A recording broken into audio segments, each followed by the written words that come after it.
Prezident İlham Əliyev iyulun 2-də Türkiyə Respublikasının Ədliyyə Naziri Akın Gürleki qəbul edib. Qəbula və göstərilən qonaqpərvərliyə görə minnətdarlığını ifadə edən Akın Gürlek, Türkiyə Prezidenti Rəcəb Tayyib Ərdoğanın salamlarını dövlətimizin başçısına çatdırdı. Prezident İlham Əliyev salamlara görə minnətdarlığını bildirdi. Onun da salamlarını Türkiyə dövlətinin başçısına çatdırmağı xahiş etdi.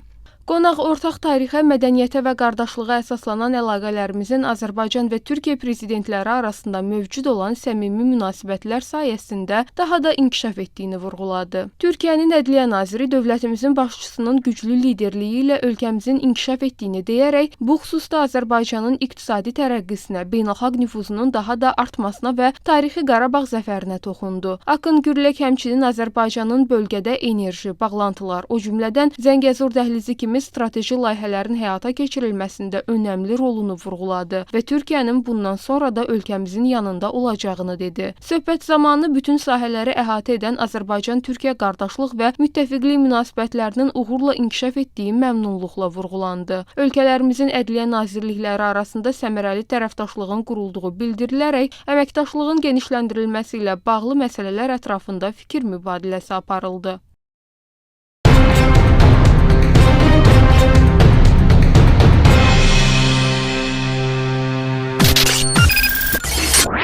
BTV Xəbər.az